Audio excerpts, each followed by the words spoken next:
பாமகவில் நிறுவனர் டாக்டர் ராமதாஸ், அன்புமணி ராமதாஸ் இடையேயான உச்சக்கட்ட மோதல் நீடித்து வருகிறது. சமீபத்தில் தைலாபுரம் தோட்டத்தில் செய்தியாளர்களை சந்தித்த ராமதாஸ் அன்புமணி மீது கடுமையான குற்றச்சாட்டுகளை முன்வைத்தார். இதையடுத்து இருவரும் தங்களது ஆதரவாளர்களுடன் தனித்தனியாக ஆலோசனை நடத்தினர். அன்புமணி ஆதரவு நிர்வாகிகளான மாநில நிர்வாகிகள், மாவட்ட செயலாளர்களை கட்சியில் இருந்து ராமதாஸ் நீக்கி புதிய நிர்வாகிகளை நியமனம் செய்து வருகிறார். ஆனால் அவர்களை மீண்டும் அதே பதவியில் நியமித்து அன்புமணி உத்தரவிட்டு வருகிறார்.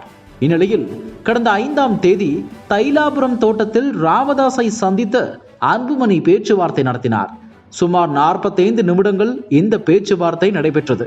பின்னர் அவர் சென்ற பிறகு ஆடிட்டர் குருமூர்த்தி மற்றும் அதிமுகவை சேர்ந்த முன்னாள் மேயர் சைதை துரைசாமி ஆகியோர் தைலாபுரத்திற்கு வந்து ராமதாஸை சந்தித்தனர்.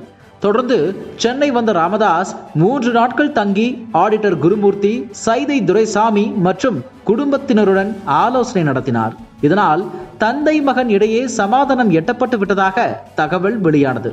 நிர்வாகிகள் நீக்கம் மற்றும் நியமனம் நிறுத்தி வைக்கப்பட்டிருந்தது. இந்நிலையில் நேற்று தைலாபுரம் வந்த ராமதாஸ் நிர்வாகிகளை நீக்கம் செய்தார். கடலூர் மாநகர செயலாளர்களையும் அறிவித்த ராமதாஸ் பாமகவின் மாநில துணைத் தலைவராக முன்னாள் எம்எல்ஏ ரவிராஜ் மற்றும் சமூக நீதி பேரவைத் தலைவராக இருந்த பாலு நீக்கப்பட்டு வழக்கறிஞர் கோபுவையும் மாநில தேர்தல் பணிக்குழு செயலாளராக பூபால கண்ணனையும் நியமித்தார்.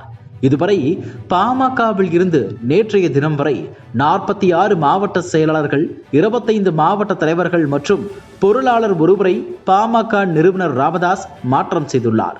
அதே நேரத்தில் கரூர் மாவட்ட செயலாளர் பாஸ்கரனை பொறுப்பில் இருந்து அன்புமணி நீக்கியுள்ளார். ஆனால் அன்புமணிக்கு நீக்கும் அதிகாரம் இல்லை என்று மாவட்ட செயலாளர் தெரிவித்திருந்தார் என்பது குறிப்பிடத்தக்கது. 2001ஆம் ஆண்டு தேர்தலில் திருத்தணி தொகுதியில் போட்டியிட்டு வெற்றி பெற்றவர் ரவிராஜ். 2017ஆம் ஆண்டு பாமகவில் இருந்து விலகி பாஜகவில் இணைந்தார். பாஜகவின் மாநில செயற்குழு உறுப்பினராக இருந்து வந்த நிலையில் 2022ஆம் ஆண்டு மீண்டும் பாமகவுக்கே திரும்பினார். தற்போது பாமகவின் மாநில துணைத் தலைவராக ரவிராஜ் நியமனம் செய்யப்பட்டுள்ளார் என்பது குறிப்பிடத்தக்கது.